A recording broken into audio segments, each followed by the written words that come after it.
समर्पयामि जलेन शीतलीकरणं पुष्पैः देवाभिरक्षणं हस्ताभ्यामातु वन्दनं वारातिग्रहणं करो प्रक्षालनं मन्त्रपुष्पाञ्जलिः ॐ यत्नेन यत्नमय दन्तले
दो माला है, एक पर भगवान जी को पहना दीजिए और पर प्यार से पहनाइएगा।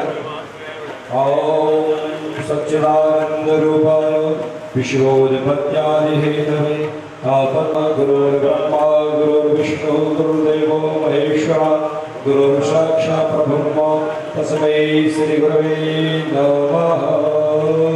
श्री व्यास भगवान की जय, कृष्ण कन्हैया लाल की जय, श्रीमद् भागवत महापुराण की जय। बात हरे तेरिया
नारद भगवान की। आइए अपने इस मन को हम ठाकुर जी के चरणों में लगाएं और प्रार्थना करें, हे भगवान,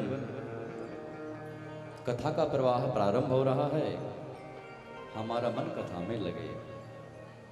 आइए। ओ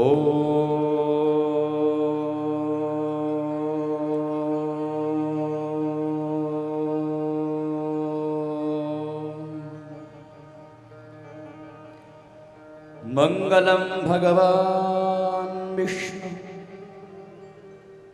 मंगलम गरुड़ध्वजः मंगलम पुंडरीकाक्ष मंगलायतनो हरे। वसुदेवसुतं देवं कंसचाणूरमर्दनं देवकी परमानन्दं कृष्णं वन्दे जगद्गुरुम्। नारायणं नमस्कृत्य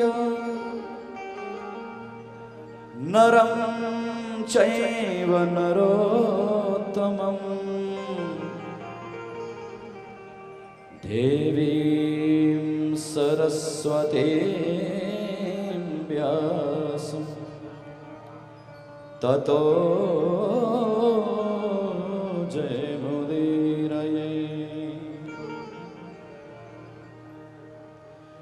ध्येयं सदा परिभवग्नमभीष्टदोहम्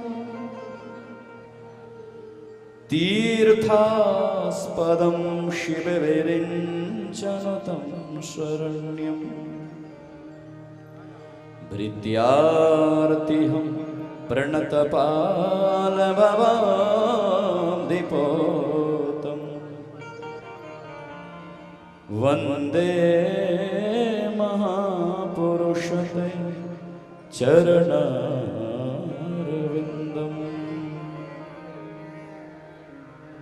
यस्वानुभावमखिलं श्रुतिसारमेकं मध्यात्मदीपमतितितीर्षतां तमोन्दम् संसारिणां करुणया पुराणगुह्यं तं व्याससूनुमुपयामि गुरुं मुनीनाम्।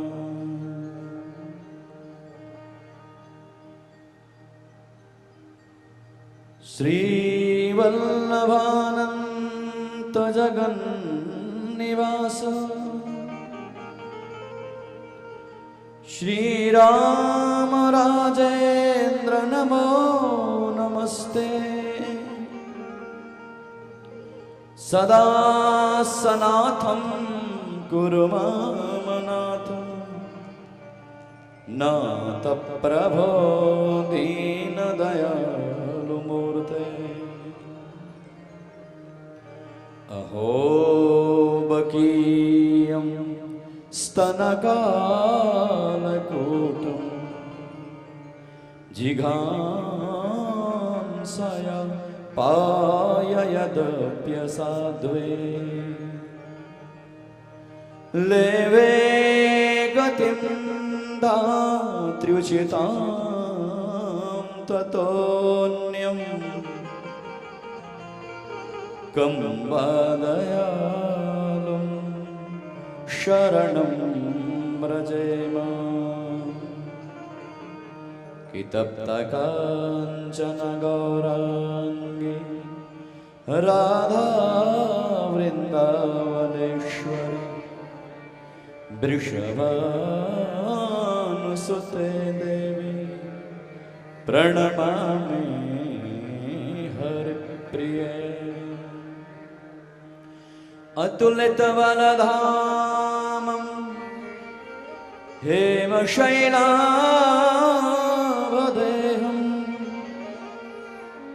तनुजवनकृशानुं ज्ञानेनामग्रगण्यम् सकलगुणनिधानं वानराणामधीशम्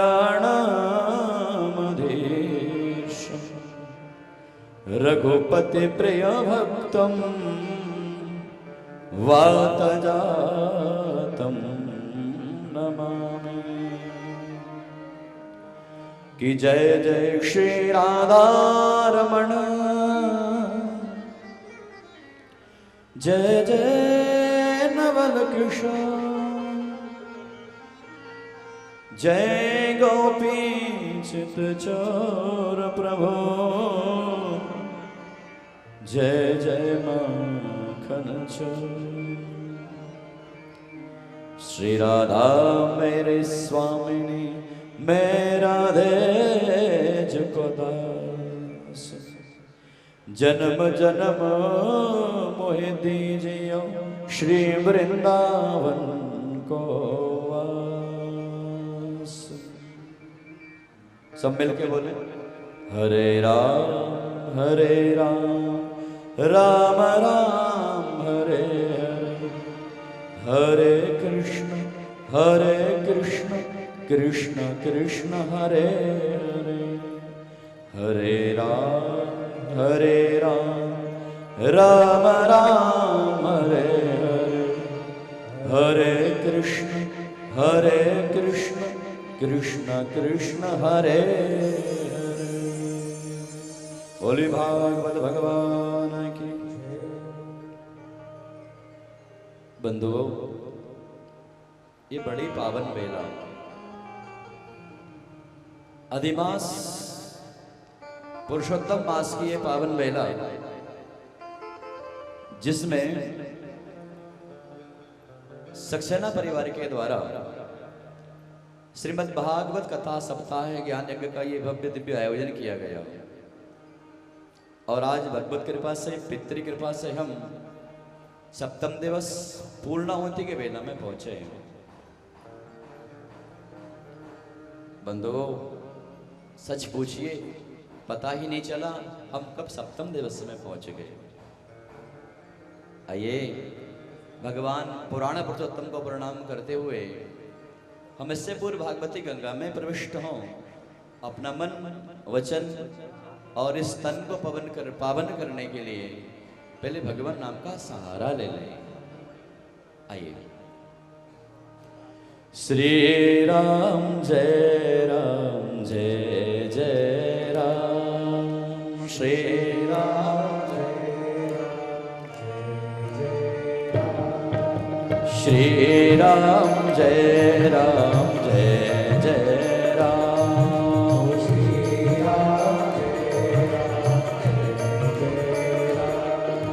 श्री राम जय जय राम,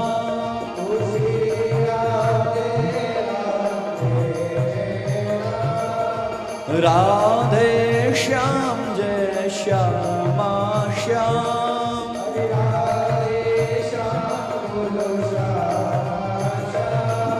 श्री राम जय जय राम, श्री राम जय जय राम।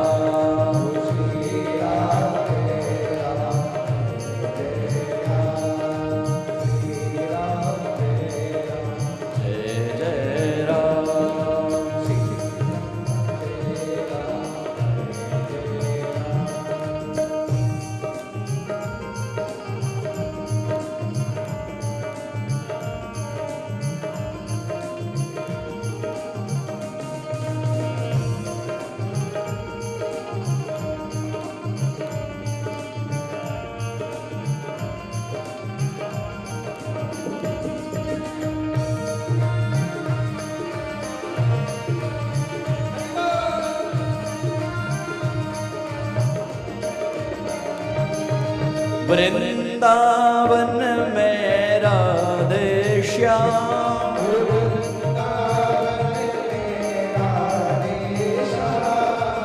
वृंदावन में राधे श्याम,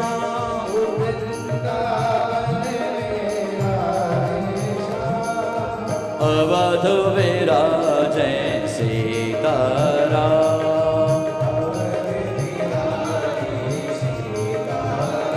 बोलो श्री राम जय जय राम, श्री राम जय जय राम।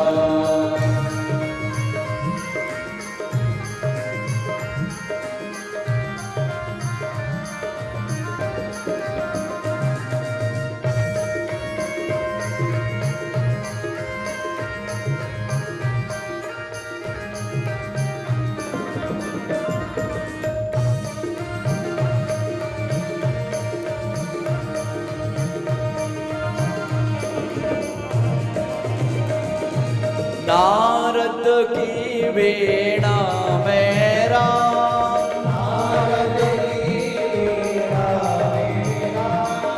नारद की वीणा में राम,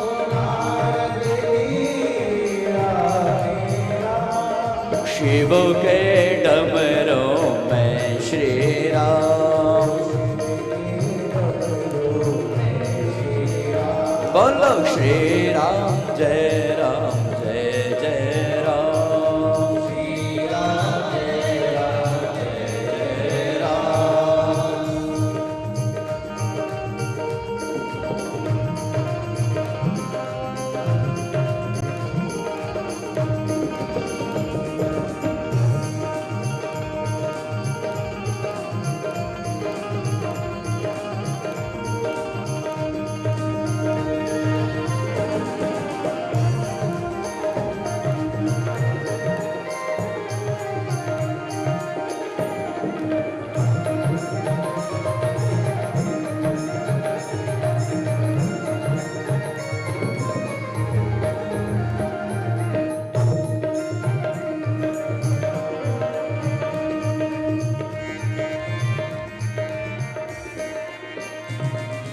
भज ले बंदे राम का नाम,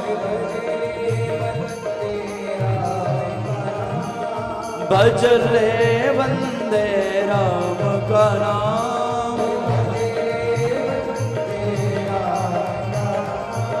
पूर्ण होंगे सारे काम, पूर्ण होंगे सारे काम। बोलो श्री राम जय जय राम, श्री राम जय जय राम, श्री राम जय जय राम, श्री राम जय राम। बोलो श्री राम जय जय राम, श्री राम जय जय राम। बोलो श्री राम जय जय राम, श्री राम जय जय राम। बोलो श्री राम जय जय राम, जय जय राम, श्री राम जय जय राम,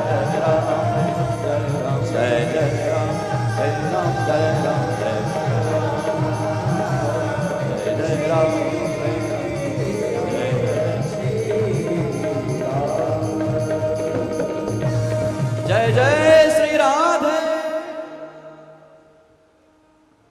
परम मंगलमय आनंद कंद नंद नंदन देवकी नंदन भक्त वांछा कल्पतरु अकारण करुणा वरुणालय भगवान श्री राधा कृष्ण का वाङ्मय स्वरूप श्रीमद् भागवत महापुराण को कोटि कोटि प्रणाम। इसी परिसर में विराजित भगवान श्री राघवेंद्र के पाद पद्मों में बार बार प्रणाम करते हुए गणपत्यादिक आवाहित मंडल देवताओं को प्रणाम, श्री यज्ञ नारायण भगवान को प्रणाम, मंचस्थ सभी विद्वत वरेण्य को प्रणाम करते हुए मेरे संगीत के सभी साथीगण, इस कथा के प्रमुख यजमान श्री अजय सक्सेना जी, श्री हरि सक्सेना जी तथा उनके अन्य परिवार के सदस्यगण, संबंधी जन और इस कथा मंडप में कथा के रसिक भक्तिमती माताएं, भक्तिमान पुरुष, आप सबके लिए सहृदय राधे राधे। प्रेम से बोलिए एक बार। अब काहे का डर, बस आज ही तो और बैठना है, इसलिए प्रेम से ही बोल दो तो क्या हो जाएगा। ये प्रेम से बोलना नहीं है, ये इसमें आनंद नहीं है, वो तो एक स्वर में आवाज निकलना चाहिए। जय जय श्री राधे। मैं पूछना चाहता हूँ, वहां तक आवाज क्लियर आ रही है ना सबके लिए? जिनको आवाज भली भांति समझ में ना आ रही हो तो आप बताइए, हमारे भैया बैठे हैं अभी, है ना। अगर किसी को, मेरा उद्देश्य ये आज पूर्णावती के बेला है, एक एक शब्द आपके कर्ण में पहुंचना चाहिए। अगर सुनने में कोई व्यवधान है तो हम भैया से ठीक करा सकते हैं, अगर आपके मन में खराबी है तो उसका कोई इलाज नहीं है। बोलिए राधे राधे। क्योंकि होता क्या है, जब मन नहीं लगता ना तो फिर कितना ही बड़ा लाउड स्पीकर चले वो सुनाई नहीं पड़ता। इसलिए सबसे करवत निवेदन, आज की कथा पूर्णाहुति के वेला है, एक एक शब्द को ध्यान से सुनेंगे तो आपको सप्ताह पर्यंत का फल सहसा प्राप्त हो जाएगा। नैमिषारण्य की पावन धरा, जहां श्री सूत जी महाराज से शौनक आदि महर्षिगण भागवती गंगा में खूब अवगाहन कर रहे हैं महाराज। एक तरफ गोमती गंगा का प्रवाह है और दूसरी ओर भागवती गंगा का प्रवाह चल रहा है। और श्री हरिक्षेत्र में भी महाराज मैत्रेय जी के द्वारा विदुर जी महाराज इसी गंगा में स्नान कर रहे हैं। शुक्र तीर्थ पावन गंगा तट पर सुखदेव भगवान अपने श्रीमुख से राजा परीक्षित को, जो कि ब्राह्मण के श्राप का भागी बना है, उस बागवज्र का समन कर रहे हैं इसी कथा के माध्यम से। और श्री ठाकुर जी की कृपा से सक्सेना परिवार को माध्यम बना करके हम सब भी इसी भागवती गंगा में आज अवगाहन करने के लिए तत्पर हैं, विराजित हैं। तो मैं निवेदन करना चाहूंगा, इस भागवती गंगा में जो भक्ति और ज्ञान वैराग्य से सम्मिलित है, ये त्रिवेणी है भक्ति ज्ञान और वैराग्य की। तो इस त्रिवेणी में आज भैया मन से और वचन से और तन से कौन कौन स्नान करना चाहेगा? बड़ी भक्ति की मस्ती में हाथ ऊंचे करो जरा। ओए सभी करेंगे, चलिए बढ़िया बात है। हम भी यही चाहते हैं, खूब स्नान करिए। और यहाँ से भैया हम खूब गंगा जितनी बहेगी बहाएंगे, कोशिश करेंगे अच्छी बह जाए तेज धार में। बोलिए राधे राधे। हम वहीं चलते हैं जहां हम कल की कथा प्रसंग में थे, क्योंकि सुखदेव भगवान के चरणों में प्रणाम निवेदित करते हुए परीक्षित ने कहा था, भगवान वैसे तो भगवान की कोई सगाई अगाई हुई नहीं भाई, ब्याह होता है तो पहले सगाई करी जाती है, कुछ रस्में निभाई जाती है, तो ऐसी तो कोई इनकी व्यवस्था थी नहीं। तो महाराज कैसे इतने अनेक अनेक ब्याह हुए, उन सारे ब्याह की चर्चा हम सुनना चाहते हैं। और ठीक करो जरा। तो बंधुओं, इस अधिमास के वेला में, पुरुषोत्तम मास के वेला में, भागवत कथा के प्रसंग में हम भगवान पुरुषोत्तम की ही ब्याह की वेला की चर्चा कर रहे हैं। और हम इस बात को भी बता दें कि हमारे जो यजमान है ना हरि भैया, अभी अविवाहित हैं। इन्होंने कहा कि ब्याह की बात चल रही थी, ब्याह बाद में करेंगे, पहले महाराज कथा यज्ञ करेंगे। बोलिए राधे राधे। तो भैया बड़ी कृपा भगवान की कि हम सबको ये कथा श्रवण करने को मिल रही है। जीवन का सबसे बड़ा यज्ञ पहले, माया का बंधन बाद में स्वीकार करेंगे, पहले मायापति को प्रसन्न करेंगे। क्या बढ़िया सोच है। गृहस्थी तो माया ही तो है। अब कहो कथा सुनने आ जाओ 3 बजे से, लोग कहेंगे मैं आ रही हूँ, जरा बच्चे रो रहे हैं, इनको व्यवस्था कर दूँ, वो ऑफिस से आने का टाइम हो गया उनका, वो बच्चे का स्कूल से आने का टाइम हो गया, आ जाऊंगी 5 बजे तक। तो ये माया ही तो है जो बांध के रखी है, बाकी आपको किसी ने थोड़ी ना बांधा है कि क्यों नहीं आते भाई। किसी को किसी ने बांध के नहीं रखा, ना पति ने पत्नी को बांध के रखा, ना पत्नी को पति ने बांध के रखा, ना माता ना पिता, कोई बच्चे ने किसी ने किसी को बांध के नहीं रखा है। बंध गए हैं जबरदस्ती में, नहीं जा सकते। क्यों? वो करना ही। अच्छा, वो ना भी हो काम तो भी चल सकता है, लेकिन नहीं आ सकते, काम थोड़ी छूटेगा। तो ये इसी को माया कहते हैं। तो भैया का संकल्प कि हम भैया गृहस्थी की माया में बाद में पहुंचेंगे, पहले मायापति को प्रणाम करेंगे, पहले उनको हम उनके चरणों में वंदन करेंगे, भागवत यज्ञ करेंगे। तो ये संकल्प हुआ था महाराज, आज पूर्णावती के बेला में पहुंचे। सूत जी महाराज कथा प्रसंग में श्रवण करा रहे थे, उसी बात को परीक्षित जी को श्रवण करा रहे थे। सुखदेव भगवान के, हे राजन, जो विदर्भ राज के राजा है, विदर्भ देश के जो राजा है जिनका नाम भीष्मक है, उनकी पुत्री है रुक्मिणी, और राजा भीष्मक के यहाँ संतों का आगमन लगा रहता है, सत्संग होता रहता है। नारद आदि ऋषियों के द्वारा द्वारकाधीश के गुणों का भली भांति श्रवण किया है रुक्मिणी ने, और उनके गुणानुवादों को सुनकर के रुक्मिणी को भगवान से ऐसा प्रेम हुआ कि पति के रूप में प्राप्त करने का संकल्प कर लिया कि नाथ, मैं तो आपको पति के रूप में चाहती हूं। लेकिन देवयोग की बात, जो बड़ा भाई रुक्मी है वो विवाह कहीं और करना चाहता है। रुक्मिणी ने भाभी से कहा, भाभी मैं भैया से बात नहीं कर सकती, लेकिन आपसे मैं कह रही हूं कि मेरी ब्याह की बात शिशुपाल से चलाई जा रही है, चेदी नरेश से, लेकिन मैंने तो मन ही मन द्वारकाधीश को पति के रूप में वर्ण कर लिया है। अब आप कोई उपाय ढूंढो ना। तो भाभी ने कहा ठीक है, लिख तू पत्र। तो हम सबने सुना था, कल पत्र लिखा था, 7 वचन लिखे थे, 7 बातें लिखी थी, और उन 7 बातों को महाराज पंडित जी पत्र के माध्यम से सुना रहे हैं।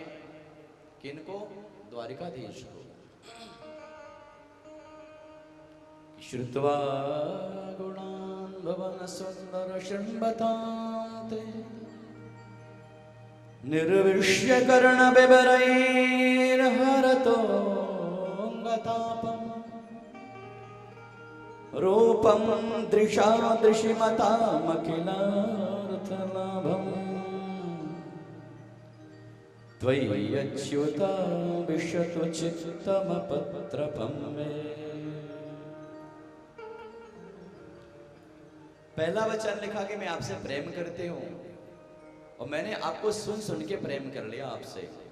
और ऐसा ही होता है हमारी समाज में भी, कुछ ऐसा ही होता है।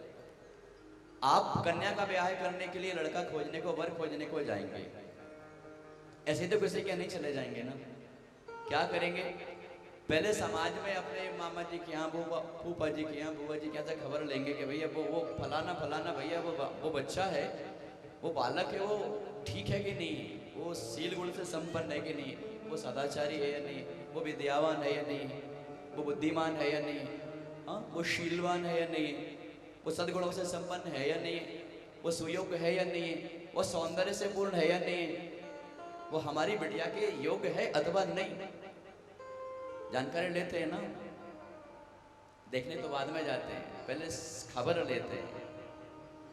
तो द्वारकाधीश को सुना रहे हैं महाराज जी कि महाराज ये लिखा है। क्या लिखा है?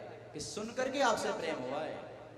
भगवान ने कहा अच्छी बात है, देखो तो सही कितनी बुद्धिमती है ये, कि मेरे गुणानुवादों को सुन सुनकर मुझसे प्रेम कर बैठी। और मुझको देखा तक नहीं इसने कि मैं कैसा लगता हूँ, कैसा बोलता हूँ, क्या हूँ, उसको स्वीकार करूंगा भी नहीं करूंगा। ऐसे करके महाराज 7 बातें लिखी थी। दूसरे वचन में ये कहा था, नाथ तन्मे भवान खलव्रता पतिरंग जाया महात्मा पितस्य भवतोत्र भवो विदो विदेहि। हे नाथ, मैं आपके रहते भला किसी और की हो जाऊं, ये कैसे हो सकता है? सिंह के रहते उसका भाग कोई सियार ले जाए, भला ऐसा होता भी है कभी? नहीं होता। नाथ, ये मंगल बेला प्रकट हो गई है, आप पधारिए। एक बात का भान रहे हैं, आपको लड़ाई झगड़ा नहीं करना है, आपको प्रेम से आना है, क्योंकि प्रेम के मार्ग में मैं चली हूं और मुझको आपसे प्रेम हुआ है, तो हमारा बंधन प्रेम के सूत्र में ही बंधना चाहिए। बोलिए राधे राधे। सारे उपाय बता दिए। और तो क्या कहे, आखिरी में तो ये तक कह दिया, आखिरी वचन में, कि अगर आप मुझको पति के रूप में प्राप्त हो गए तो ठीक, और अगर आपने मुझे स्वीकार नहीं किया तो मैं इस देह को एक बार नहीं 100 बार भी जन्म लेना पड़ेगा ना तो जन्म लूंगी, और प्रत्येक जन्म में बताए क्या करूंगी। जैया मसून व्रत के सान छत जन्म विस्यात, अगर मुझको 100 जन्म भी लेना पड़े तो मैं ऐसे व्रत करूंगी, व्रत करके साधना में चल के शरीर को मैं सुखा दूंगी, गला दूंगी ये शरीर को साधना में। जब करते करते तेरे नाम की माला जपते जपते तेरा ध्यान करते करते ये देह छूट जाएगी, और एक बार नहीं 100 बार भी छूट जाए तो गम नहीं है मुझे, लेकिन प्रेम मैंने तुमसे किया है, पति के रूप में आपको ही वर्ण करूंगी। अब बताइए हे द्वारकाधीश आप क्या चाहते हैं? तो भगवान कह लगे महाराज जी जो जो उसको रुक्मिणी को हो रहा है वही मेरी स्थिति है, उससे कहीं ज्यादा मैं उसको प्रेम करता हूं। तो पंडित जी ने कहा क्या बोला आपने? उससे कहीं ज्यादा? तो कहा कैसे करते हैं आप प्रेम बताओ। तो भगवान कह रहे हैं जो संतगण राजा भीष्मक के यहाँ जाते थे, सत्संग किया करते थे, वो रुक्मिणी सत्संग में बैठा करती थी, वो रुक्मिणी के गुणानुवादों को वो संत मुझको भी कहा करते थे। वो यही कहा करते थे कि रुक्मिणी सद्गुणों से संपन्न है, बड़ी शीलवती है, लाजवती है, सौभाग्यवती है, बड़ी सुशीला है, बड़ी सौंदर्य से पूर्ण है और बड़ी ही मधुर स्वभाव की है। तो पंडित जी ये सुन सुन के मुझको भी उससे प्रेम हो गया था। और गीता में भगवान ने कहा है आपको बताइए, ये यथा माम प्रपद्यन्ते तांस तथैव भजाम्यहम्, जो मुझको जिस रूप में भजता है मैं उसको उसी रूप में प्राप्त हो जाता हूं। बोलिए राधे राधे। आपको जिस रूप में प्राप्त करना है भगवान को, भगवान आपको उस रूप में मिलेंगे। और सत पूछिए पंडित जी, निद्राम चाना लव तथा हम अभी तच्चित्तम निद्राम चाना लवे निशी, मेरा मन तो उसी में रखा रहता है, मुझको रात में नींद तक नहीं आती। तो अब बताइए क्या करना? चलो भोर हो गए पर चलेंगे। महाराज भोर की वेला हुई, भगवान ने रथ सजाया और प्रबल वेग के घोड़ों को महाराज भगवान ने सजाया है रथ में, और पंडित जी को बिठाया रथ में, और भगवान ने पकड़ी घोड़ों की लगाम, चल पड़े। खबर लगी बदलाव जी के लिए कि कन्हैया बिना बताया भोर की बेला में तुरंत जल्दी जल्दी कहाँ भाग लिया है, कहाँ भाग लिया है, कोई खबर बता तो दी नहीं, को बताया तो वही नहीं। तब सभासदों ने कहा नाथ कोई कुंडिनपुर से पंडित जी आए थे, उन्होंने कोई सूचना उनको दी थी, अब वो क्या वार्ता हुई है पंडित जी के और द्वारकाधीश के बीच में वो तो किसी को पता नहीं, उनको साथ में लेके चल पड़े। तो समझ गए बदलाव जी कुछ ना कुछ तो है बात। थोड़ी देर में महाराज इन्होंने व्रत तैयार कर लिया बदलाव जी, ये भी पीछे पीछे चल पड़े। यहाँ मंदिर में गिरजा मैया की पूजन करने आई थी रुक्मिणी सखियों के साथ में, और प्रार्थना यही कर रही थी, हे दुर्गा मैया, हे गिरजा मैया, हे उमा देवी, हे भवानी, ऐसी कृपा करो, भूयात पत्र में भगवान कृष्ण तदन मोदतम, भगवान श्री कृष्ण मुझको पति के रूप में प्राप्त हो जाए। और बार बार मैया के चरणों में प्रणाम कर रही थी, और कोई खबर तो थी नहीं कि अभी द्वारकाधीश आए भी हैं कि नहीं आए हैं। हाँ, पंडित जी ने आश्वस्त किया था कि आ गए हैं, यहीं कहीं पास में है, और आप मंदिर जाओगी तो वो मिल जाएंगे।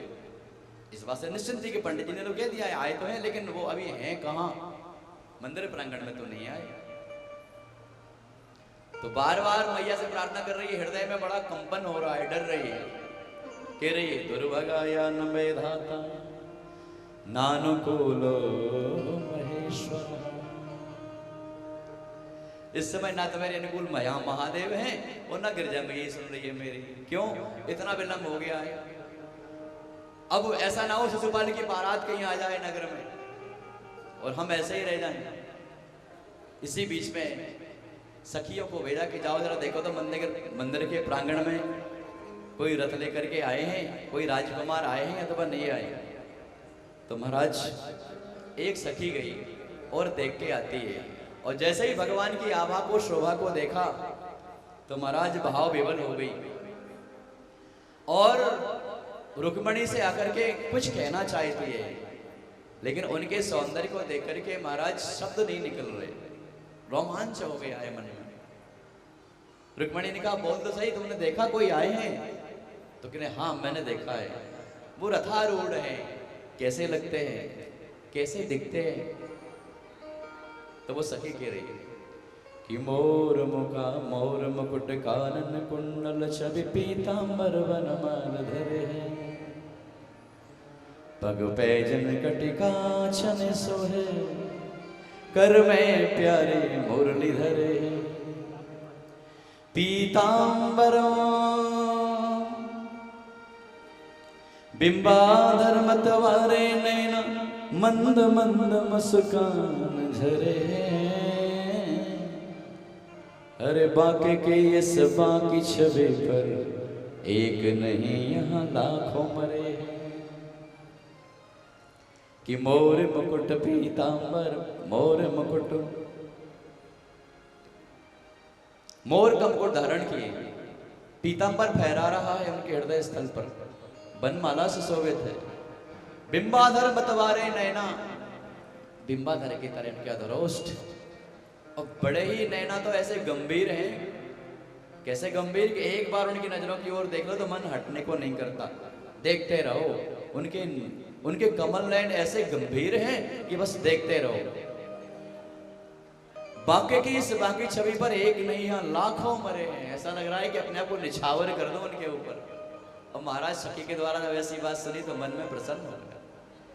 और जैसे ही महाराज सीढ़ियों के एक एक करके सीढ़ी उतरते हैं और जैसे ही मंदिर से बाहर प्रांगण में निकले, अब रुक्मणी जी लाज के मारे द्वारकाधीश की ओर अपने आंखें सामने रख नहीं कर पा रही हैं।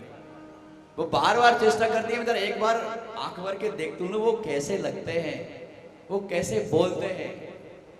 तो स्थिति महाराज ऐसी है, जब कोई कन्या का ब्याह हो, हाथ में गले में माला पहनाने के लिए सुंदर वरमाला रखे हैं और वो सहमती हुई, कांपती हुई, डरती हुई, अंदर से भयभीत, वो वर को देखने में सामर्थ्य नहीं रखती।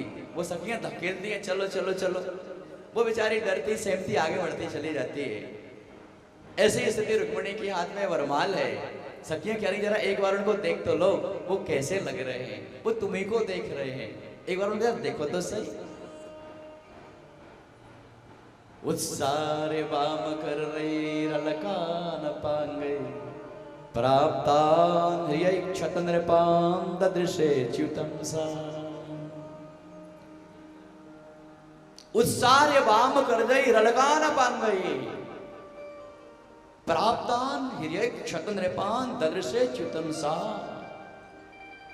अब आप जानते ही हैं, अब जो मेकअप करने जाते हैं मेकअप हाउस में आप लोग, तो वो ऐसे वो लट जो रहती है ना बालों के इधर कर देती है आंखों के बगल में। अब किसी को बगल वाले को देखना है तो क्या करना पड़ता है, ऐसा कर लटों को ऐसा करना पड़ता है। तो उत्सारे वाम कर जाई रलकान पांग गई। रुक्मिणी अपने जो आंखों के नेत्रों के पास में जो लट है, केश है, उनको ऐसे करती है। और जैसे ये महाराज केशों को हटाया है, भगवान तो बाद में मोहित होंगे। जो द्वारपाल खड़े ना, जो रक्षक पहरेदार, वो महाराज उसके मोहिनी रूप को देख करके मोहित हो गए। रुक्मिणी को देख करके वो सारे पहरेदार मोहित हो गए। इतनी सुंदरी कन्या, ये लक्ष्मी, साक्षात लक्ष्मी, ये कहां से आ गई?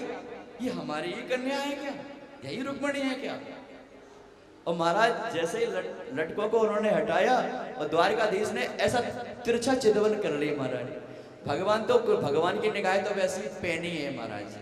और थोड़े तिरछी चितवन से देखा रुक्मिणी को, तो रुक्मिणी महाराज बेहाल हो गई, भूल गई अपने आप के लिए। सखियों ने कहा चलो, अब कदम नहीं बढ़ा पा रही है, भगवान से नजर मिला ली क्षण भर के लिए, तो कदम आगे नहीं बढ़ रहा है। तो सखियां कह रही चलो, यही द्वारकाधीश है।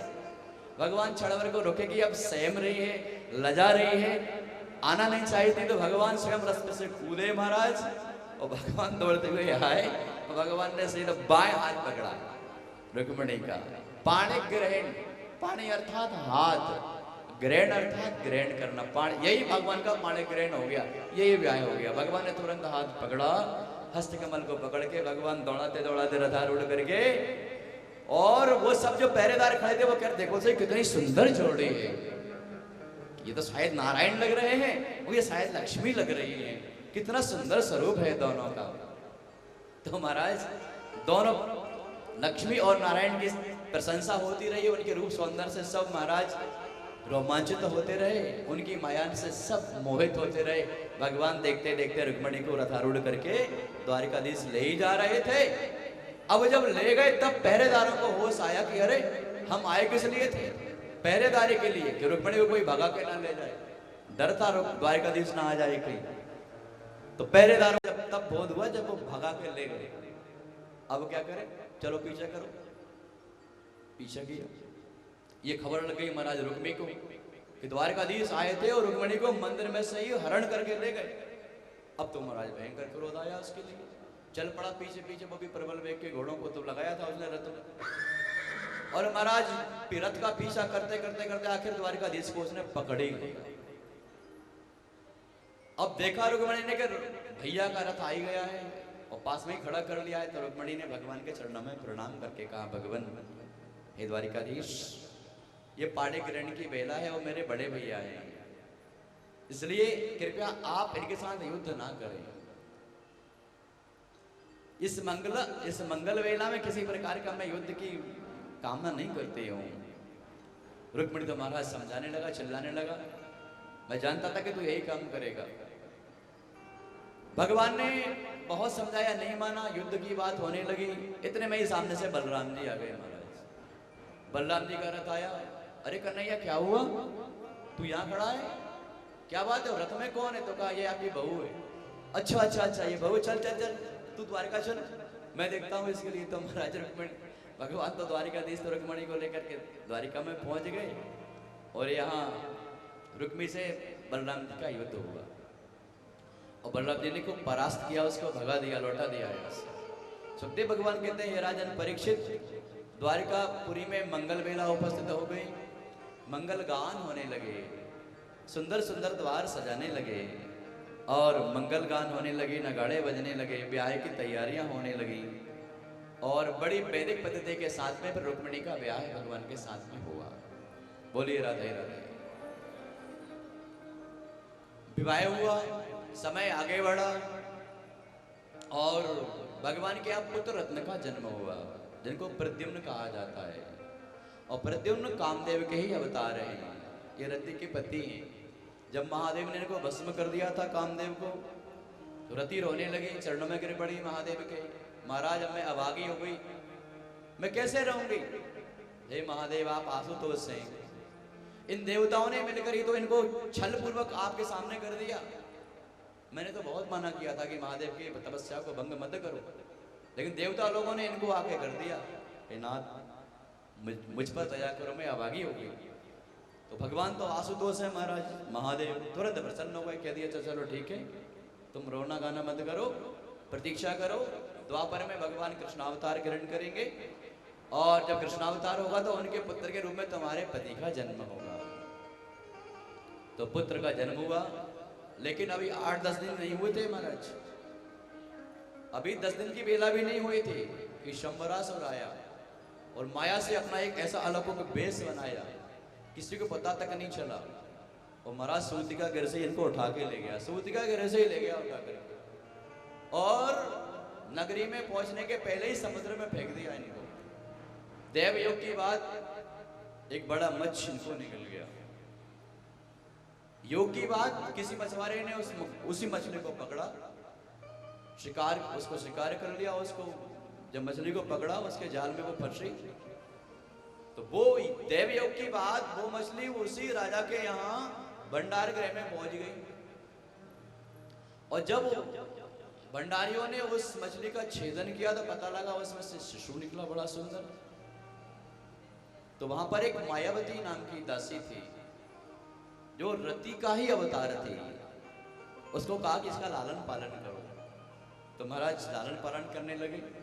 समय आगे बढ़ा, किशोर अवस्था को जब प्रद्युम्न जी प्राप्त हुए तो नारद जी प्रकट हुए, रति से कहा कि तुम्हारे पति हैं, यही काम अवतार प्रद्युम्न हैं, ये कृष्ण तनय हैं।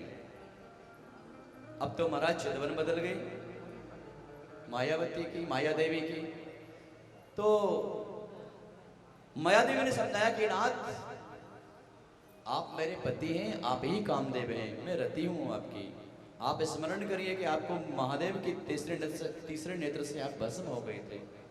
इसलिए हे देव, आप मुझको पत्नी के रूप में, भार्या के रूप में स्वीकार करिए। और ये बड़ा मायावी है संबरासुर, इसके लिए आप युद्ध में पराजित करिए।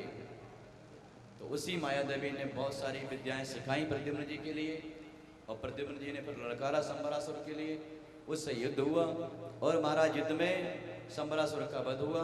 भगवान रथी को लेकर के द्वारिकापुरी पधारे। अब द्वारिकापुरी पधारे, सबको कौतूहल हो रहा है, सबको आश्चर्य हो रहा है कि ये तो साक्षात कृष्ण है, बिल्कुल कृष्ण ही की तरह है महाराज। उसी उम्र को प्राप्त, वैसे ही वाणी, वैसे ही नेत्र, वैसा ही स्वरूप, वैसे ही आव भाव। वो सब दास दासियां, सेवक सेविकाएं महाराज बार बार अचंभित हो रहे हैं कि ये हमारे कृष्ण कैसे, हमारे द्वारकाधीश दूसरे द्वारकाधीश कैसे हो गए। और तो और जब वे रुक्मिणी के महल में पहुंचे द्वार पर, रुक्मिणी जैसे ही महाराज पूजन का थाल बाहर लेकर के आई, देखा अरे क्षण भर को तो वो भी सहम में कि ये तो द्वारकाधीश है।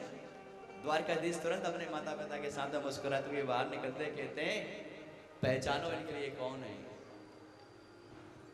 अब तो महाराज पहचानने की बात क्या, जब आंख भर के देखा प्रद्युम्न जी को तो रुक्मिणी के स्तन से दूध की धारा बहने लगी। प्रद्युम्न जी ने चरणों में प्रणाम किया और कृष्ण से कहने लगी, हे द्वारिकाधीश, हमारा पहला पुत्र जन्म अवतार हुआ था, हमें बार बार वात्सल्य के लिए तरस रही थी अपने पुत्र के लिए, यही मेरा पुत्र है, यही प्रद्युम्न।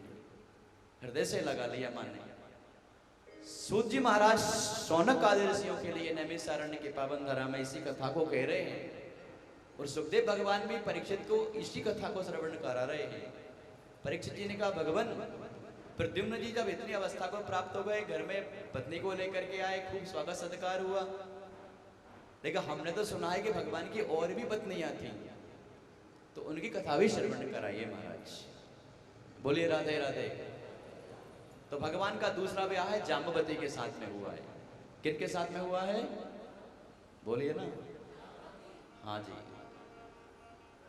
अब सबके मन चलेगा इधर उधर। एक बार भगवान नाम का सहारा ले लो, भगवान से कहो, भगवान आप हमारे, हम आपके।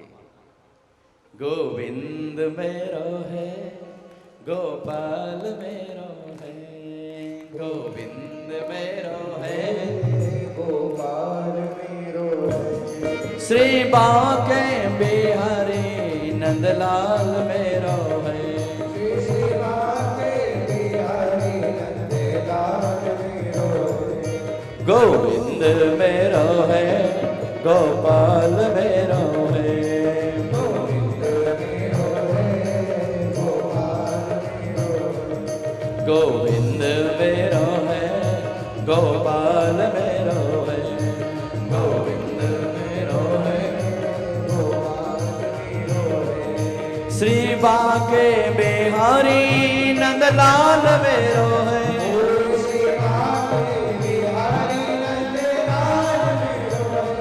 श्री बांके बिहारी नंदलाल मेरो है, श्री बांके बिहारी नंदलाल मेरो है, श्री बांके बिहारी नंदलाल मेरो है, गोविंद मेरो है, गोपाल मेरो है, गोविंद मेरो है, गोपाल मेरो है।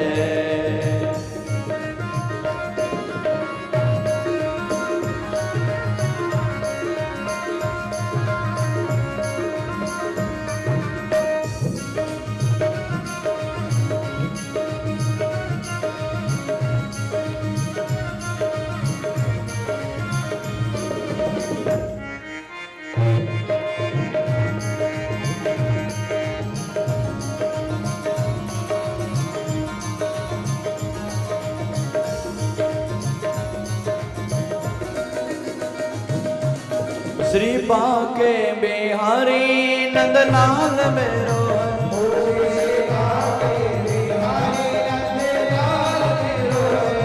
श्री बांके बिहारी नंदलाल मेरो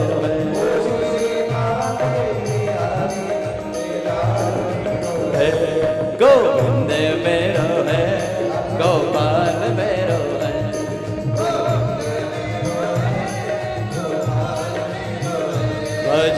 राधे गोविंद भजो राधे गोविंद भजो राधे गोविंद भजो राधे गोविंद भजो राधे गोविंद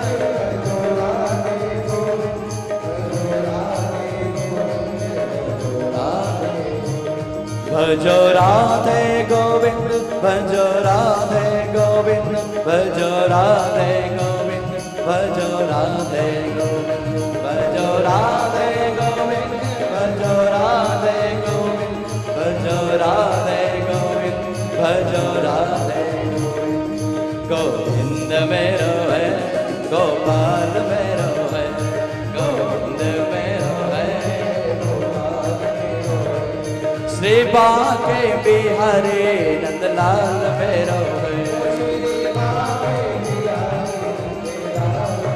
है गोविंद मेरो है गोपाल मेरो है गोविंद मेरो है गोपाल मेरो है गोविंद मेरो है गोपाल मेरो है गोविंद मेरो